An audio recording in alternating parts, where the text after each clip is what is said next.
ইসরায়েলকে সমর্থন করছে আমেরিকা, ব্রিটেন, জার্মানি, ইউরোপীয় ইউনিয়ন সহ পশ্চিমা বিশ্ব, এবং ইরানকে সমর্থন করছে রাশিয়া, চীন সহ এই জোটের বিভিন্ন দেশ। যদি ইসরায়েল এবং ইরানের মধ্যে একটি পূর্ণাঙ্গ যুদ্ধ শুরু হয়ে যায়, তাহলে সেই যুদ্ধে আক্রান্ত হবে পুরো বিশ্ব। সুপ্রিয় দর্শক, মানবজমিন নিউজরুম থেকে আপনাদের স্বাগত জানাচ্ছি। আমি সাজিদুল হক। আমার সঙ্গে রয়েছেন আমাদের আন্তর্জাতিক বিভাগের প্রধান মোহাম্মদ আবুল হোসেন। আবুল ভাই, আপনাকে স্বাগত জানাচ্ছি। দর্শক, আপনারা জানেন যে ইসরায়েল এবং ইরানের মধ্যে খুবই উত্তেজনাকর একটা পরিস্থিতি বিরাজ করছে এবং আজ সকাল থেকেও নানা রকম ঘটনার আমরা খবর পাচ্ছি।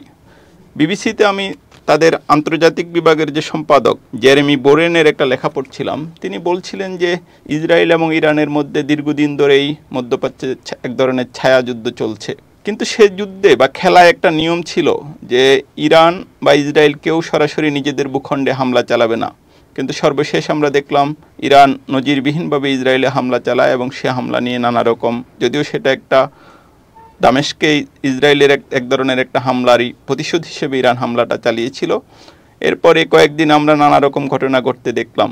আজ সকালে যেটা খবর পাওয়া যায়, প্রথম এবিসি নিউজ খবরটা দেয় যে ইসরায়েল ইরানে মিসাইল হামলা চালিয়েছে। ইরান অবশ্য বিষয়টা এখন পর্যন্ত স্বীকার করেনি।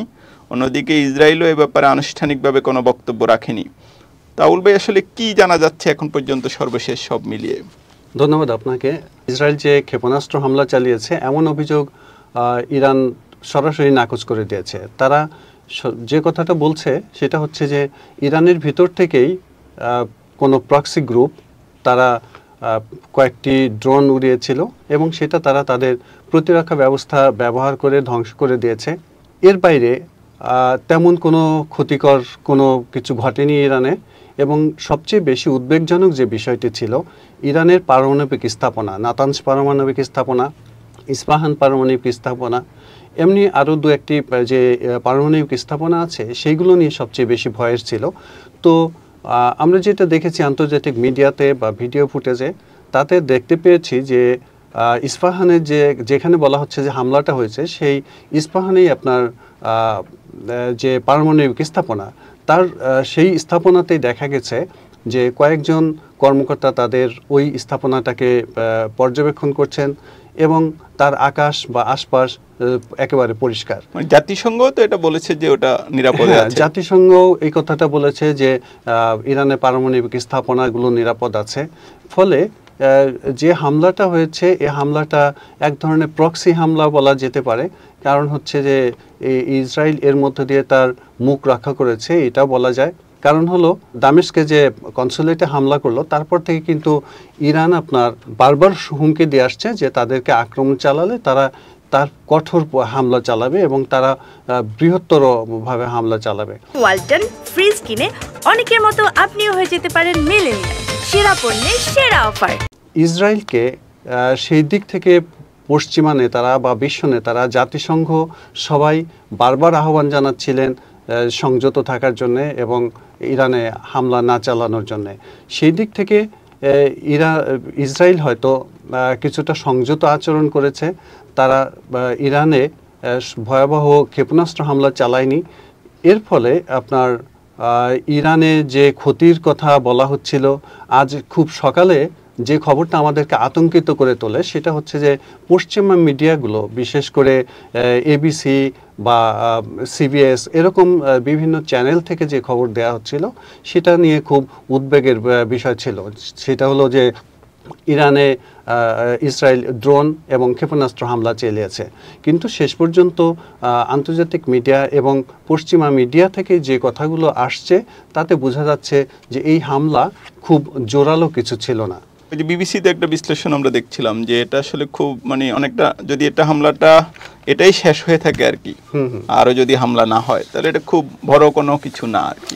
হ্যাঁ, এটাই বিবিসি থেকে আপনি যে কথাকে উদ্ধৃত করলেন, জেরেমি বোয়েনের, আন্তর্জাতিক সম্পাদক বিবিসির, তিনি ওই বিষয়টাকে বারবার বলেছেন এবং তিনি ইঙ্গিত দিয়েছেন যে ইসরায়েলের প্রধানমন্ত্রী নেতানিয়াহুর সাথে মার্কিন প্রেসিডেন্ট জো বাইডেনের কিন্তু একটা দূরত্বের সৃষ্টি হয়েছে। বিশেষ করে তারা যে ইরানে হামলা চালাবে এমন একটা প্রস্তুতি যখন সামনে চলে আসছে, তখন মার্কিন প্রেসিডেন্ট জো বাইডেনের সাথে তার একটা দূরত্ব তৈরি হয়েছে। এবং একই সাথে তার দেশের ভেতরে বিশেষ করে বিরোধী দলীয় যে নেতা বেনি গান্টস, তিনি সাবেক সরকারের একজন শীর্ষ কর্মকর্তা ছিলেন, তিনি এবং বিরোধীদের পক্ষ থেকে প্রচণ্ড চাপ ছিল নেতানিয়াহুর উপরে, ইরানের উপর হামলা চালানোর জন্য।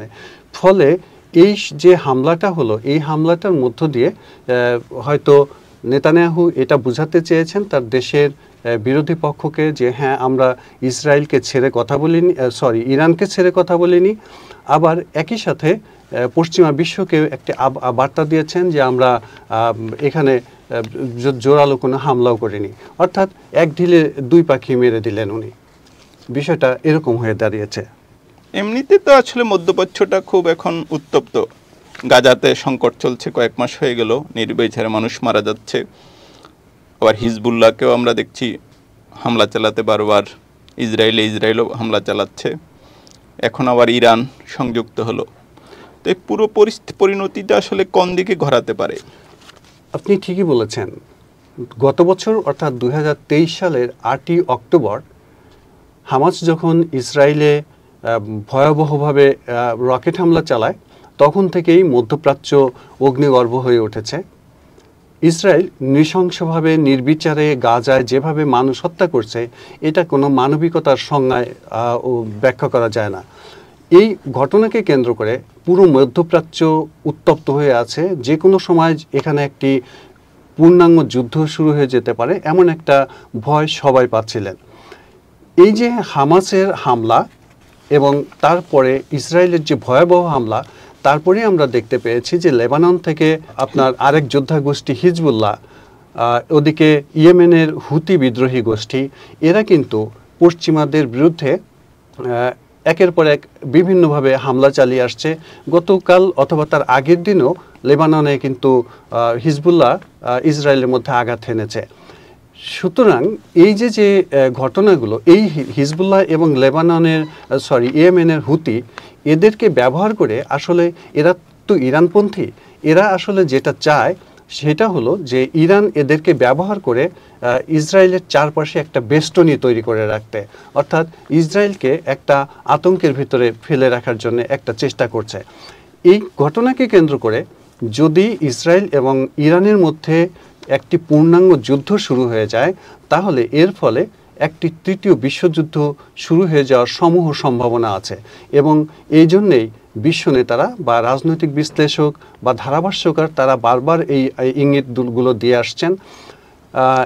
কারণ হলো পুরো বিশ্ব এই দুইটি ইস্যুকে কেন্দ্র করে দুইটি মেরুতে বিভক্ত হয়ে আছে। একদিকে হচ্ছে ইসরায়েলকে সমর্থন করছে আমেরিকা, ব্রিটেন, জার্মানি, ইউরোপীয় ইউনিয়ন সহ পশ্চিমা বিশ্ব, এবং ইরানকে সমর্থন করছে আপনার রাশিয়া, চীন সহ এই জোটের বিভিন্ন দেশ। ফলে যদি ইসরায়েল এবং ইরানের মধ্যে একটি পূর্ণাঙ্গ যুদ্ধ শুরু হয়ে যায়, তাহলে সেই যুদ্ধে আক্রান্ত হবে পুরো বিশ্ব। আপনি এর মধ্যে অবশ্যই একটা খবর লক্ষ্য করে থাকবেন যে আজ যখন ক্ষেপণাস্ত্র হামলার খবর আসলো, তখনই কিন্তু হংকং সহ আমাদের পূর্ব এশিয়া বা দক্ষিণ পূর্ব এশিয়ার যে শেয়ার মার্কেট বাজার, সেখানে তেলের দাম বেড়ে গেছে। ব্রেন্ট ক্রুড যে তেল, সেই তেলের দাম শতকরা 3 ভাগ বৃদ্ধি পেয়ে বিক্রি হচ্ছিল প্রতি ব্যারেল আপনার $90, এবং একই সাথে স্বর্ণের দাম বৃদ্ধি পেয়েছে। স্বর্ণের দাম প্রতি আউন্স স্বর্ণ বিক্রি হচ্ছিল কমপক্ষে $2400। এই সাথে আরও যে খবর দেওয়া হয়েছে সেখানে বলা হয়েছে যে ওই সব দেশে আপনার শেয়ার বাজারগুলো যে সেখানে শেয়ারের দরপতন হয়েছে, অর্থাৎ বিনিয়োগকারীরা একরকম আতঙ্কের মধ্যে আছেন যে তারা বিনিয়োগ করবেন কি করবেন না। এই যে হামলা বা পাল্টা হামলা, এটা নিয়ে একটা নতুন যুদ্ধ যদি শুরু হয়ে যায়, তাহলে সেই যুদ্ধ বিশ্বকে কোন পর্যায়ে নিয়ে যাবে সেই দিকটা তারা বিবেচনায় নিয়ে হয়তো তারা পরবর্তীতে বিনিয়োগ করার চেষ্টা করার কথা ভাবছেন। ফলে এই দুইটা দেশের মধ্যকার এই যুদ্ধ বা যুদ্ধংদেহী অবস্থান এবং গাজা পরিস্থিতি সব কিছু মিলিয়ে পুরো মধ্যপ্রাচ্যটা একটা অ্যাটম বোমের মতো হয়ে আছে। যে কোনো সময় এটা বিস্ফোরিত হলে সারা বিশ্বে একটি তৃতীয় বিশ্বযুদ্ধ শুরু হয়ে যাওয়ার প্রচণ্ড সম্ভাবনা আছে। সুপ্রিয় দর্শক, আলোচনায় আমরা যেটা বুঝলাম, আসলে যুদ্ধ কখনো ভালো কিছু নয়। যদি সেখানে একটা পূর্ণাঙ্গ যুদ্ধ বেঁধে যায় তাহলে এর পরিণতি আসলে সারা পৃথিবীর মানুষকেই বহন করতে হবে। দ্রব্যমূল্য সহ নানা রকম যে সংকট তৈরি হবে, এটা বাংলাদেশেও এর ঢেউ এসে পৌঁছাবে। আমরা এটা বলতে পারি যে পৃথিবী তথা মধ্যপ্রাচ্য একটা সন্ধিক্ষণে দাঁড়িয়ে আছে। এখন পরিস্থিতি যে কোনো দিকেই যেতে পারে। মানবজমিন নিউজরুম থেকে আজ এ পর্যন্তই।